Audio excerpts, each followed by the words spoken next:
My dad has a huge drug problem that's very likely going to kill him.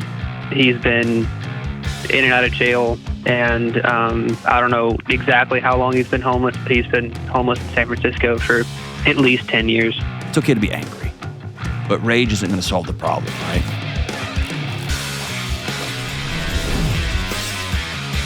What's going on? This is John with the Dr. John Delony Show. Put on my headphones. I was talking too much about the game last night, and they started the show without me. I hope you are having a great week wherever you happen to find yourself.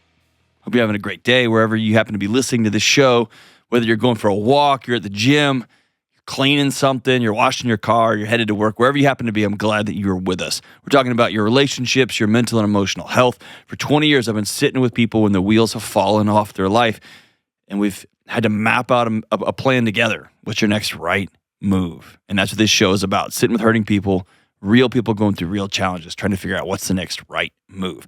I hope you will call in with whatever's going on in your life and join us on the show. Give me a buzz at 1-844-693-3291 or go to johndelony.com/ask, A-S-K. Let's go out to Bend, Oregon. Not Bend over, Bend, Oregon, and talk to Amy. Hey, Amy, what's up? Hey, not much. How are you? I'm all right. How about you? I'm doing well. Excellent. What's going on? So, not so much. Just I wanted to get your thoughts on something that I've been struggling with my husband. So go for it. What's up? Well, yeah, just when we go out, it turns into these, what I call for him, a tantrum. You know, the kids can see it and hear it and stuff, and it's just so hard. I don't know how to navigate through it. Like when we're just loading up the car. Give me an example. And it's well, he'll say, "Well, great, everyone's out today," and because we do things on the weekends. And I'm not the only one that had this idea. And then, I should be working instead of out, doing this. And so sometimes when I pull into a parking lot of a restaurant that I really wanted to eat at and it's packed, I will say, "Oh, good, I'm the only one who had this idea today." Mm-hmm. But I'm kind of being silly. I'm kind of being annoyed, but not annoyed at anything in particular, but just the fact that everyone else likes a great restaurant too. Like, so is he being silly or is he being an immature brat? No, he's making it. Yeah, he's being a, what you would say, a brat. He, is like, why do I have to do this all like every weekend? And their kids are pretty small; they're toddlers, and he'll go on to say, this is, for you, what you like to do, and because they're not going to remember. So what's the point? This is a waste of time, and we shouldn't be spending the money anyway. And he just keeps going on. And okay, so why do you keep inviting him? Well, I'm expecting our fourth, and then like for family things, I find around where we live, it's nice to have him on the weekends so he can, kind of play with the kids. And he doesn't want to. He doesn't like this life. Yeah. It's hard because I thought he did. Because sometimes when we do go out, he does enjoy himself, so that just makes it hard. So I guess I'm. What does he say when? Have you ever sat down not on a weekend and just talked through like, hey, what's going on? I feel like you don't like to be around us. You don't like the life that we're creating together. What's going on? Well, he works from home, and he says he needs to be out, working and doing things for us for, our financial stability. And then whatever we do on the weekends takes away from that. Is he just saying that indiscriminately, or have y'all sat down and worked out your family finances and realized, okay, with a fourth on the way, we need to make some extra money during a season? We haven't, actually. Okay. No. So, have you ever heard me talk about pictures and words before? No. Okay. So I think one of the easiest ways to distill down 99% of marriage conflict Mhm. is this idea that we think in pictures, but we speak in words. Okay. And so, for instance, your husband says, I'll do something with the family this weekend. And you say, let's do something with the family this weekend. Okay. You have a very clear picture in your mind about what you think that's going to look like. Y'all are going to be singing in the car. The kids are going to be well behaved. Y'all are going to go get ice cream or breakfast or whatever you're doing. Like, y'all are going to go do some things together, go to a park and play. Mm-hmm. He has a picture of something totally different. And so the first time somebody cuts him off in traffic, or the first time he goes to the first place y'all wanted to go and it's full, and you see what I'm saying? Like, you miss each other in the night. Okay. And so, or he'll say something like, hey, finances are kind of tight. Well, you'll think, okay, I'll just order water instead of Diet Coke. And he's thinking, we're $10,000 short right now. And he's trying to shoulder it all without Right. the skills to communicate or the desire to communicate with you, the actual situation. Okay. And so often couples sitting down and saying, okay, we're about to have child number 4. Our life as we knew it is about to be over again. We're about to rebuild something new. Mm-hmm. Right now, it feels like we have a life that we can't afford because you're concerned about money to the point that you don't want to be around your family. Okay. You work from home, yet we can only do things as a family on the weekends. And it rarely seems to bring you joy. Mm. I want to build a life that you want to be a part of, and I want to build a life that I want to be a part of. Right. And so a conversation that my wife and I have every single day, one of us will ask, hey, what's your picture for today look like? Because what we were doing is we would say things like, hey, I'm going to come home. I'll be home a little bit later tonight. Well, in my head, I'm going to get off work because I have media until 6:30, and then I'm going to go grab some dinner with a couple of coworkers, and then I'm going to go to band practice. I'm not going to get home till 9. Mm-hmm. For my wife, she has a picture of me being a little late home tonight at 6 instead of 5:30. So she just bumps dinner back, and the whole family's sitting around waiting. And so we say, right. I get it. what's Yeah. your picture of today look like? And I'll say, I've got this, and I've got this, and I've got this, and I've got this. Okay, great. We're going to have dinner at 5:30 without you. Great. And so you and your husband sitting down and saying, okay, we get to map out what this thing looks like. We get to build what it looks like. And you have to be clear when you want to go out on a weekend and you have a particular thing that you need. Like, I've been in the house all day with all these kids and I'm pregnant again and I need fresh air. I need to move and I need a break from the kids. You need to be able to say, I need a break from the kids.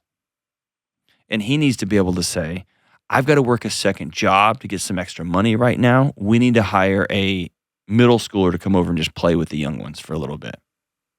Because we can't afford a full-time sitter, but we can afford a middle schooler to come over for a minute. Or we need your sister to come over, or somebody from church to come over. Like, we need to figure that part out. But it's you guys saying what you need. And you need to sit down and do a weekly or a monthly budget with him together. So you have an idea of what the finances are, of what kind of stress he's under. And if he says, I need to be working, but actually he's just sleeping in on Saturday mornings and then watching football all day, well, there's a mismatch. So your pictures and words aren't aligning. But this feels like it kind of feels blobby. You never want to be around us. I'm always around you. Yeah, but you never feel like but I never. And so no one's being specific about what they actually want, what they actually need, and giving the other person an opportunity to say, I can meet those wants and needs, or I'm not going to meet those wants and needs, and here's why. And that's a more vulnerable conversation. But y'all are there now, because here's what's happening. You are doing what you know to do, just harder. Let's do weekend stuff together or more. And he is doing what he knows to do, which is to complain, go, act like kind of a toddler, throw a temper tantrum, louder and more. And what's going to happen is you're going to find somebody somewhere that gives you a little bit of peace. Y'all going to start ending up co-managers of a pretty wild household. You got 4 kids. Y'all are outnumbered 2-1. You're going to start being good co-managers of your house, but you're going to miss each other in the night. And so I want you guys to take a small retreat, get together. It can be a Saturday, it can be a Sunday. Talk about money. Talk about adding kid number 4. Talk about what you want your house to look like in 5 years, what you want your house to feel like in 5 years. And then be very specific about things like, hey, I miss you. I feel like every time we do things together, you're just annoyed. Is there something I can do to bring some more joy to our time together? I feel like you're stressed about money a lot. And he can talk to you about what he's experiencing, using the word I. I'm experiencing you more frustrated than usual. I'm experiencing you more tired than usual. Whatever the words are. And y'all can get to the root of what's actually going on. I'm really grateful for the call, Amy. I'm going to send you a copy of Building a Non-Anxious Life as my gift. I want y'all to use that as a roadmap for your house. You have a chaotic, anxious house as is, and if there's money stress on top of it and marriage stress on top of it and any sort of other clutter or chaos or lack of sleep or any of those things that come with having 4 young kids, this will give you a roadmap that y'all can work together to build a house that's not anxious and thereby give you an opportunity to have a house that's full of peace. Thanks for the call. We'll be right back. So I've been looking for someone I could team up with to offer red light and near infrared light therapy at the highest quality, as well as someone who could help me with my other concerns about our modern living environment as well. I've tried a number of different companies and their products, and I'm super excited to be partnering with Bond Charge, a world leader in red light therapy. I've purchased a number of Bond Charge products with my own money, and I love them. I use them all the time. Red light and near infrared light therapy has been reviewed in over 4,000 peer-reviewed studies, with 400 plus of those studies being double-blind placebo trials. Not only do these studies show amazing health benefits, not one study has shown negative side effects. Red light therapy can help with boosting mood, helping with sleep, reducing stress, recovery from aches and pains, better skin health, cellulite, stretch marks, and more. I use my red light therapy panels and mask, both the NIR and the red light, 10 to 20 minutes each day, sometimes more, and often during my prayer and meditation time or when I'm having trouble sleeping. Red light therapy has become a cornerstone of my health and wellness practice. And I've also been using the infrared sauna blanket, which I love, and their special lamps and bulbs throughout my home. Bond Charge ships worldwide in rapid time, and their products, including red light therapy, are HSA and FSA eligible. Bond Charge offers easy returns and exchanges and a 12-month warranty on all red light therapy. Go to bondcharge.com/Delony and use coupon code Delony to save 15% on your purchase. That's BONCHARGE.com/Delony and use coupon code Delony to save 15%. Go right now. It's the new year. It's my favorite time of year, and everyone starts thinking of new routines, building better habits, stopping things that aren't helpful, and overall, building a better life. And we all know that most new go-get-em goals are a waste of time because we don't put in the systems that make them sustainable. So how about this year? Let's focus on fewer, more sustainable goals, and let's build better systems. And let's start by curating a system and a goal that's good for your soul. Let's start this year by focusing on our spiritual lives. In 2025, I want to focus on prayer and meditation. And to do this, I recommend Hallow, the #1 prayer app in the world. I use it and I love it. Hallow offers over 10,000 guided prayers and meditations to help you grow closer to God, answer hard questions, and find peace. Hallow has some amazing daily prayers that will be perfect to start your year off with. And one of Hallow's most popular features is the daily reflection with Jonathan Rumi from the TV show The Chosen. You can also check out the daily scripture readings, the nightly sleep prayers, the children's sections, and if you don't have much time, there's even something called the Daily Minute. Hallow makes it easy to build a system and a routine by making a schedule, adding reminders, and fostering a community for accountability. Start the year off right by putting your relationship with God first with the help of Hallow. Right now, they're offering 3 free months when you join at hallow.com/Delony. That's Hallow, HALLOW.com/Delony for 3 months of Hallow to start this new year absolutely free. All right, let's go out to Jackson, Mississippi, and talk to the one and only Connor. Hey, Connor, what's up? Hey, how are you? I'm great, brother. How are you, man? About to have a weird conversation. Probably weird for me, not for you. Hey, dude, let's get weird as you want to get. All right. So what I have written is my dad has a huge drug problem that's very likely going to kill him. I'm the only person that he has left, and I've been spinning my wheels on this, trying to figure out if I can do anything that's helpful.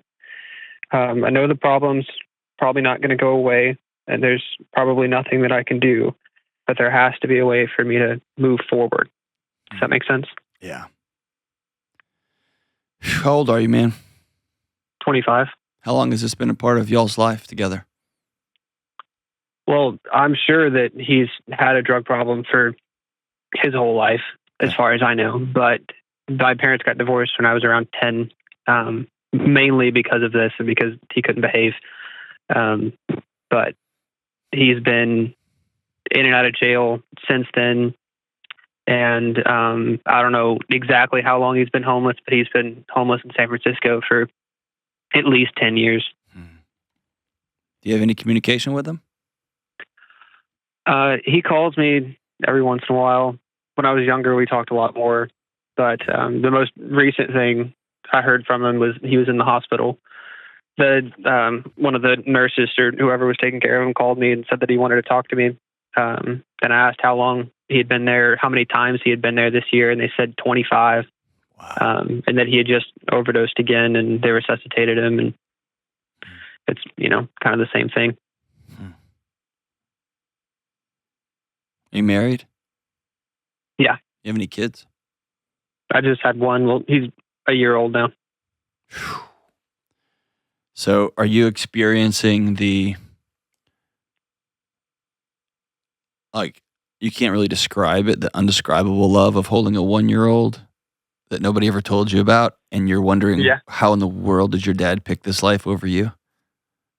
Yeah, it really gives you a different perspective, because when you're younger, you think, well, he just can't seem to get it together, but then you have a kid and you're like, well, I can't imagine how he didn't, And so it's common that you will toggle from a life of frustration and fear at growing up in the house of someone who really struggles with a profound drug addiction and divorce. And then you move to some level of compassion. Like you mentioned, just can't get it together. It is what it is. This is my dad. And then you hold your first kid, and it's very common that it goes to rage, to anger. Like, are you kidding me?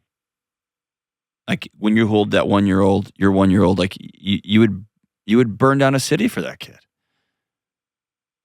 Right? And so it's hard to wrap your head around. And so I guess, number one, I want to implore you to stay in compassion as much as you can, because anger is not going to solve the problem. Anger's fine. Rage isn't going to solve the problem. It's okay to be angry, but rage isn't going to solve the problem, right? Yeah, and I'm not really so much angry or frustrated, but just like it's got to be something I can't imagine, I guess, since he's in the middle of this crazy addiction, I guess. But I don't really know how I can help him, or if there's any way I can help him. So pursue the fantasy with me, okay? You get on a plane and you fly down to San Francisco from Mississippi. You fly down to San Francisco, you find him, y'all hug, have a big reunion, y'all go to breakfast, and you've set up for him a rehab place where he can go. And you figured out how to pay for it, and it would be ungodly expensive, but you figured out how to pay for it, and he goes. And he goes to 30, 60, 90 days inpatient. He gets out. He's clear-eyed. He's shaved. He's bathed. He's got a job. Then what? I mean, I've tried to do that, but I don't really see that getting to that point. That's right. Even if it did get to that point, I don't. Unless you got a job and was able to figure it out or get on some kind of disability, I feel like it would just happen again. Yeah. And so there's this moment when I'm going to love you the best I can with the tools I have, given the circumstances we both find ourselves. What that might look like is he doesn't have a mailing address, does he? Or does he? Does he have a P.O. box or something? No. Okay. No. Does he have a cell phone where you can get in touch with him? every time he has one, he loses it or it gets stolen from him or something. Okay. So every once in a while, maybe every few months, I'll get a call from him, or like, the last time he was in the hospital, he called me from their phone.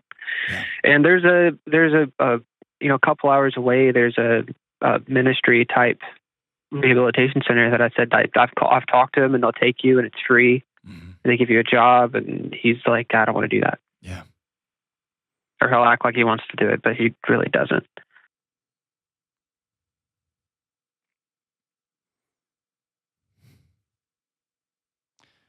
Sorry, this one's kind of catching a lump in my throat, man.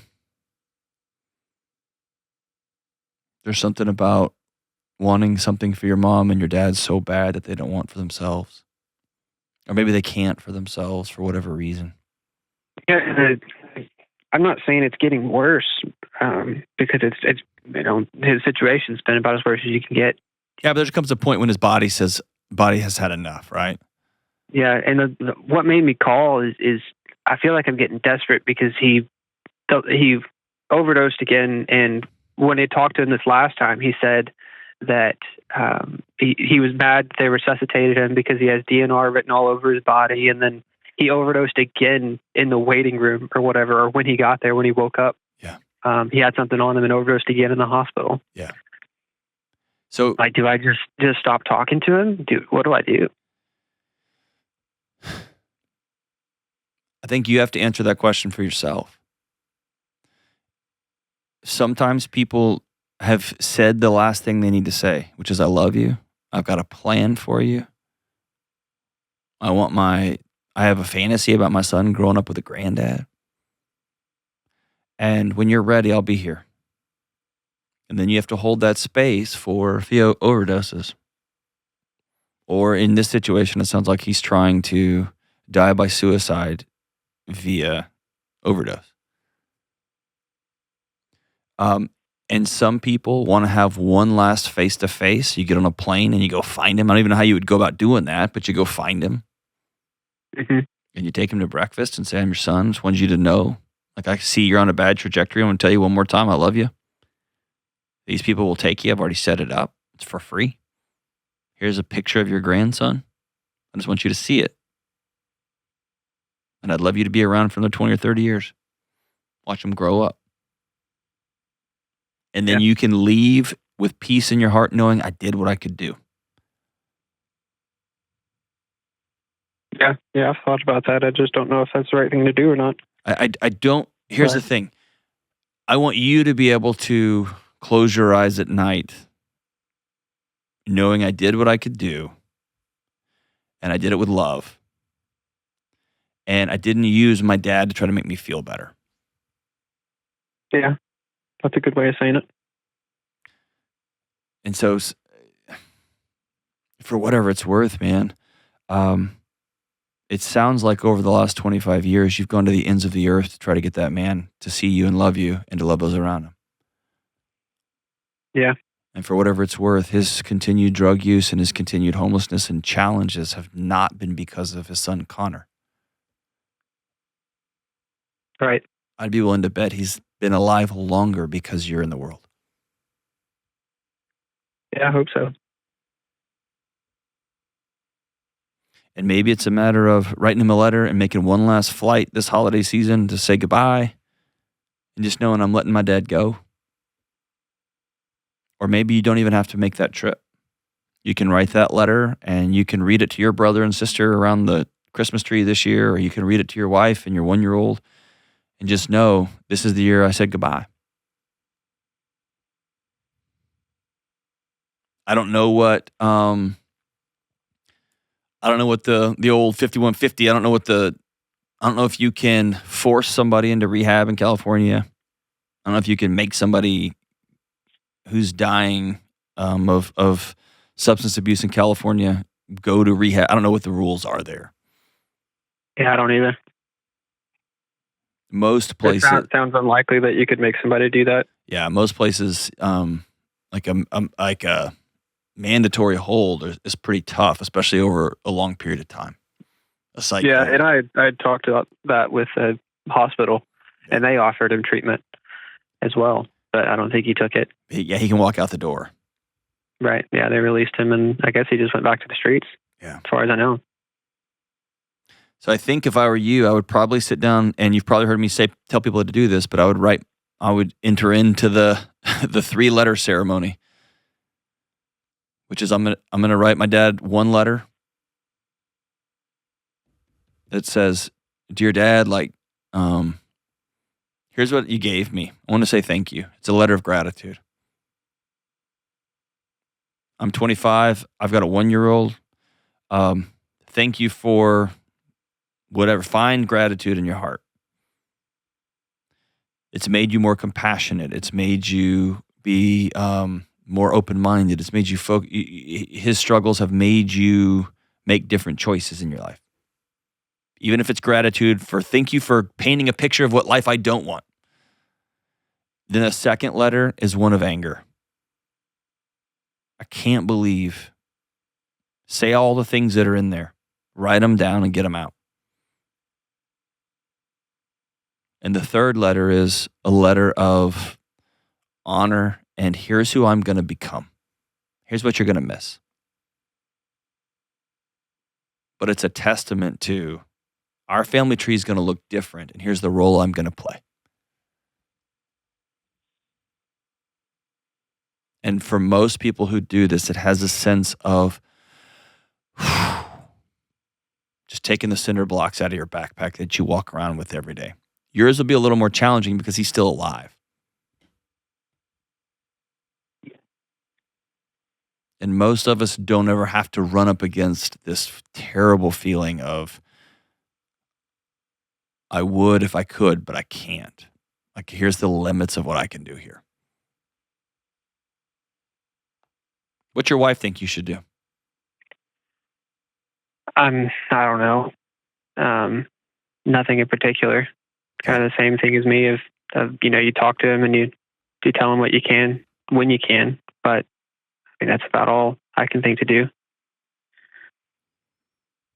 What do you want to do? I don't know. I don't really want to go see him, and I don't really want to deal with it anymore. But okay, listen. Listen. You have permission to make that choice. You're not a bad guy.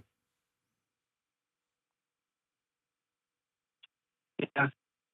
You're a good young man. You're a good new father. You're a good husband. I'll even go as far to say you're a good son.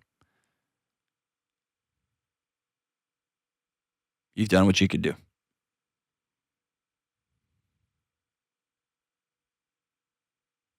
And no, when he passes away, it will still hurt. You'll still have guilt. But you've heard me say this before. I want you to choose guilt over resentment.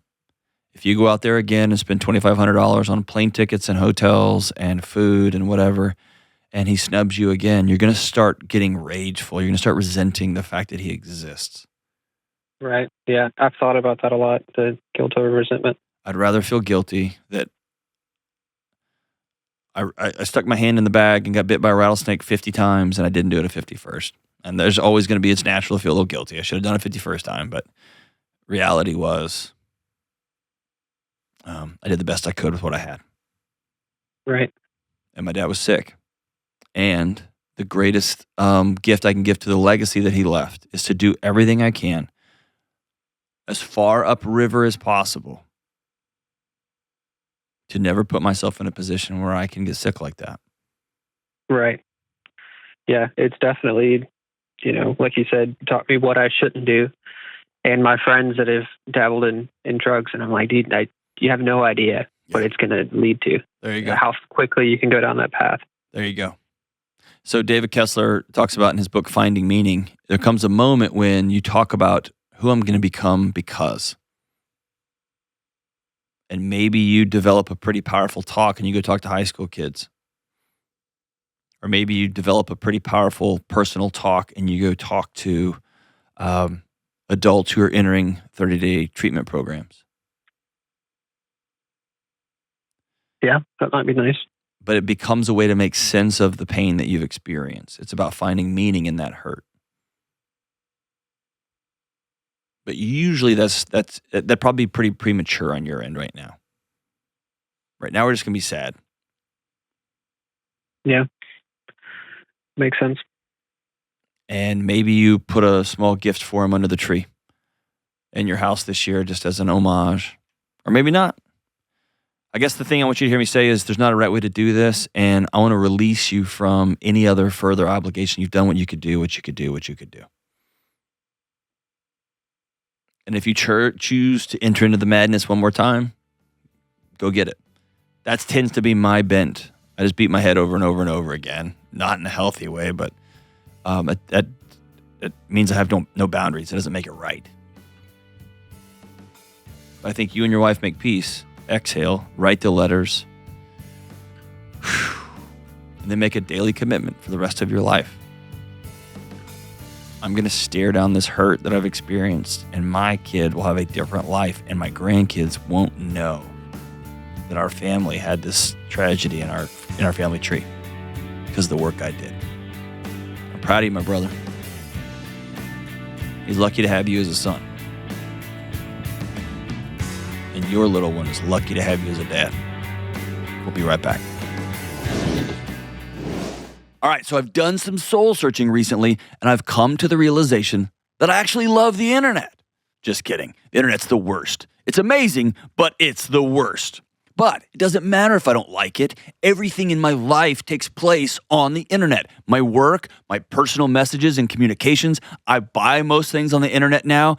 It's where I live, and it's where you live too. Because so much of our lives take place on the internet now, it's become normal to just give away our email addresses to random companies who then turn around and sell them to other companies. It's become normal to create all sorts of accounts for banking and shopping and social media. We even order our food and schedule our garbage pickup, all this online. Listen, whether you like it or not, your personal information is everywhere across the World Wide Web. And this is why I'm happy to use and recommend my friends at Delete Me. With all of that online activity, who knows where our data is and who has access to it? Chances are very high that data brokers buy everything about you and they watch every move you make on the internet and they're selling it to bad guys. But my friends at Delete Me will find and remove your personal data from hundreds of scammy data broker sites. And they'll send you detailed reports throughout the year showing you exactly what they've removed and from where. So while we can't really avoid the internet, we can make our personal data personal again with Delete Me. Individual Delete Me plans start as low as $9 a month. So go to joindeleteme.com/Delony today to get 20% off. That's join, Join, joindeleteme.com/Delony. Go right now. All right, let's go out to Denver and talk to Kayla. Hey, Kayla, what's up? Hey, Delony. Doing good. How about yourself? Just rocking on to the break of dawn. What's up? Awesome. Well, I recently found out that I'm pregnant. Is that a good thing? Yes. All right. We weren't really telling anybody, but except now I just told a bunch of people. Hey, Kayla, nobody listens to this show. You're fine. You're fine. Okay. Nobody listens to this. Yeah. All right, so you're pregnant. Congratulations. Yeah. Number one? No, number 3. Number 3. Dang, Gina. Yeah. All right. Yeah, and I've heard you say that going from 2 to 3 is really hard. So yeah, from man to man to zone. Good luck, guys. Good luck. Yeah. Anyway, so a friend of ours from church, she recently went through a miscarriage, and then shortly after that, I found out about this baby, and I feel like I should tell her about it in person, but I'm not exactly sure how to tell her before we share about it on social media, and that's why I'm coming to you. Oh, great question. Yeah, great question. Tell me about your friendship with this woman. I've known her for a few years. I want to say that we're particularly close. We're part of a tribe of women that she's tried to get around her. We've done a few girls' nights together. And she had me and another friend of ours on a group text when she was going through the miscarriage and things like that. And I called her and prayed for her. And but we never really had any heart to hearts or anything. So it's like I know her, but I don't know her deeply. Yeah. You know. So really the best wisdom I could give you here is exactly what I would do. Okay? Okay. I would say I need to come over to your house. I need to have a private conversation with you. Mm-hmm. And I'd go over to your house and say, this is remarkable news, but this is going to be it might be particularly painful news. I don't know. I don't want to prejudge. I don't want to presuppose. But because of how you honored me and let me walk alongside you when you were hurting, I wanted you to be the first to know that we just found out that I'm pregnant. And Okay. so the two ways I have difficult conversations, the two frames I have are facts are your friends, just say the thing. No hem-hawing, no running around, and no long stories. And in third grade, none of that. I know this could potentially be painful. This could potentially be the best news you can hear. But before it makes its way around everybody, I wanted you to know first. And the second one is, so facts are your friends. I'm just going to say the thing. The second one is calm is contagious. I'm not going to come in hysterical or kind of over the top. I'm going to come in with peace. And I think the third and most important thing for you is just to give her whatever reaction she has. Okay. And she might be overwhelmed with joy for you. She might tell you to get out. She might tell you, I'm excited, but I can't be with you during this time. And I would give her just an extraordinary amount of grace. Okay. Okay. I think the only thing you can control on this side, in this side of the relationship, is you treating her with dignity and honor. And I think your intuition is right. I don't want her getting this from some email. If you walk through her miscarriage with her, y'all have a bond, whether y'all have kumbaya time on a weekly basis or not. And it definitely is the right thing to say, hey, before you just get a text message about this, I wanted to let you know in person. Okay. Does that make you nervous? Kind of, mostly wondering, like, do I need to bring someone over to her house? And, like, do I need to acknowledge what had happened to her? Yeah, more like that. But I think everything else will be fine. So I don't want you to go over to her house and apologize for the happiest moment of your life. Oh, okay. Right? I definitely would have. So you're not apologizing for being pregnant. Okay. You are just honoring her by telling her first in person, because you'll have a deeper relationship, and she's got some significant pain around this same topic. Yeah. Right? Yeah. And so joy and pain are not sum zero.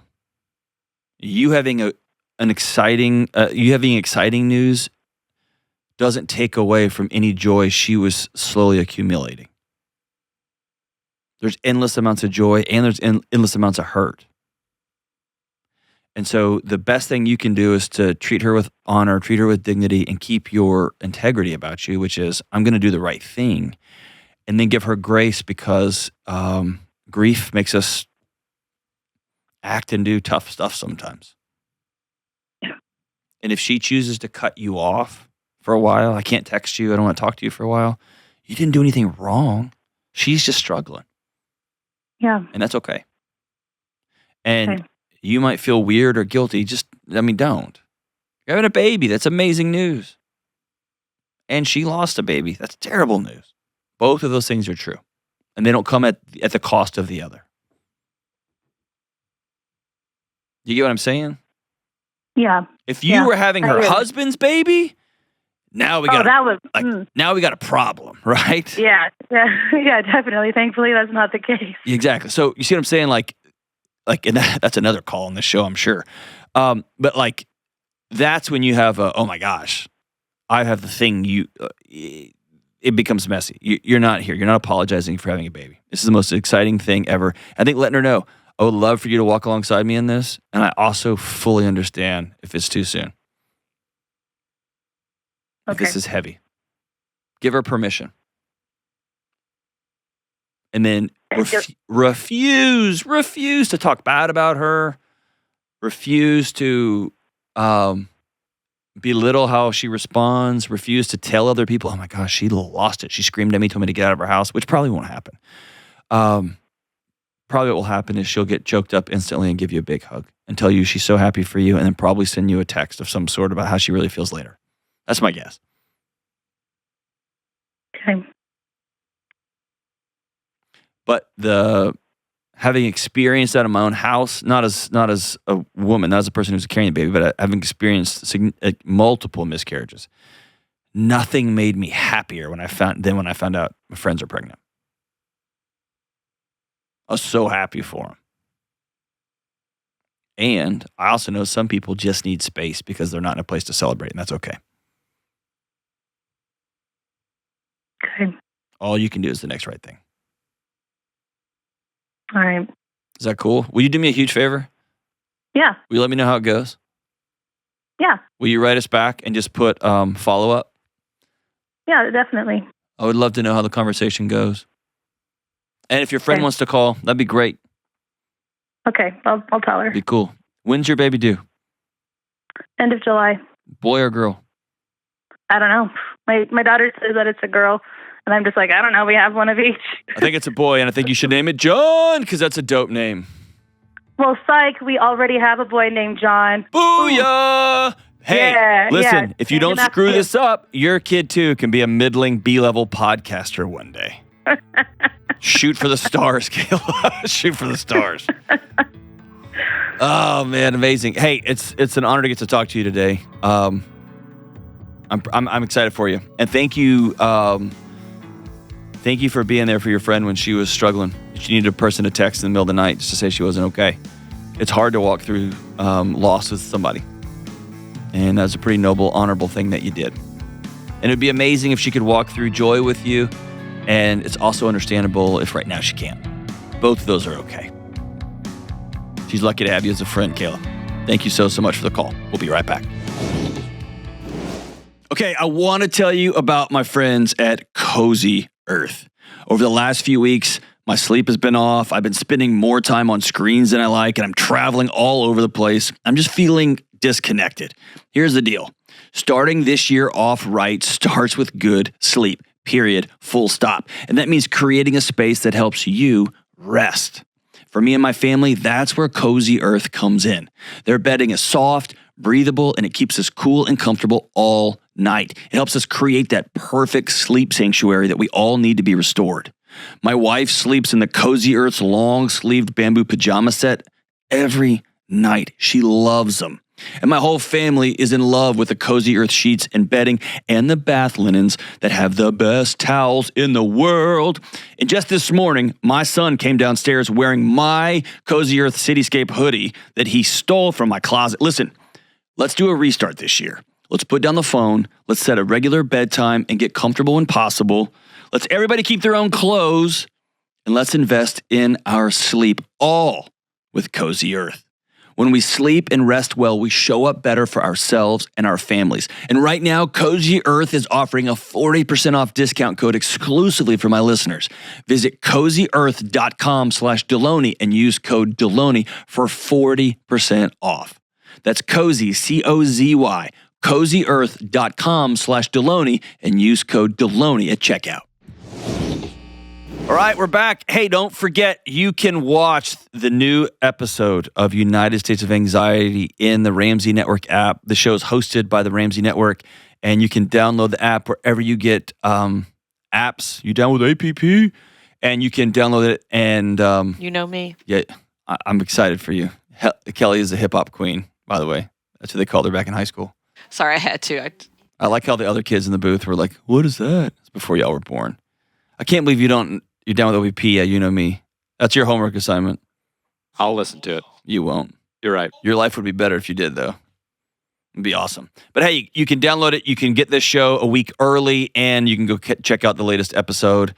It's kind of taken off. It's pretty amazing watching this brave, wonderful woman go on a pretty transformational journey. So go check it out in the app.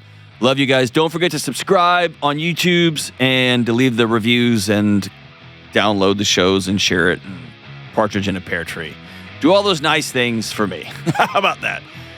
Oh, geez. How do you end shows? There should be a class in college for how to end podcasts. Just say bye. See ya. Hey, what's up, folks? Big news. The Dr. John Delony Show is now available a full week early in the Ramsey Network app. That's right. You can catch all the real talk of mental health, relationships, emotional health before anyone else. And the best part, it's completely free. Just click the link in the show notes to download the Ramsey Network app and start watching early today.